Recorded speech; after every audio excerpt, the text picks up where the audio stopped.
আমার কাজের জায়গায় আমি একবার শুনেছিলাম যে কোনো আমাদের যে অথরিটি ফিগার তার সাথে যখন আমাকে কথা বলতে হবে, আমার কোনো কিছু জানতে লাগবে বা আমার কোনো নিজস্ব কিছু বলার আছে, যেখানে আমার কোনো ইনফরমেশন স্পেসিফিক লাগবে, তো সেখানে তার মুড বুঝে আমাকে কথা বলতে হবে।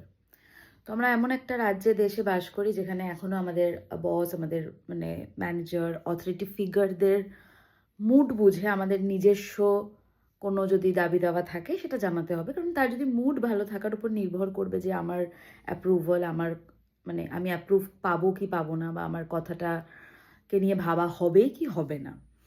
আমরা ইকুয়ালিটির কথা বলি, মানে সেটা কাজের ক্ষেত্রে ইকুয়ালিটি, বা অনেক তত্ত্ব কথা বলি যে মানে যারা কর্মী আছে, এমপ্লয়ীদের মেন্টাল ওয়েলবিং দরকার।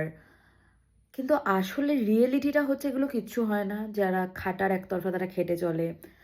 কিছু মানুষ অফিসে দেখবেন আপনাদের এরকম আছে যারা যখন ইচ্ছা ঢুকতে পারে, বেরোতে পারে, তাদেরকে নিয়ে কোনো কারোর মাথা ব্যথা নেই। তাদেরকে কখনোই কেউ কিছু বলবে না, কারণ তারা সো কল্ড কিছু জিনিস খুব ভালো করে করতে পারে। কি সেটা আপনারা জানেন।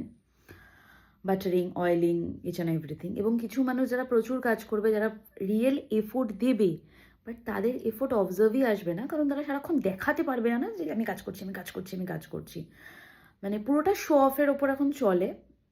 তার মধ্যে রিয়েল ট্যালেন্ট, রিয়েল ওয়ার্ক কিছু মানুষ অবভিয়াসলি প্রায়োরিটি দেয়। ওই বলে না যে কিছু জন এখন পৃথিবীতে আছে যাদের জন্য হয়তো এখনো সমাজটা সুন্দর রয়েছে।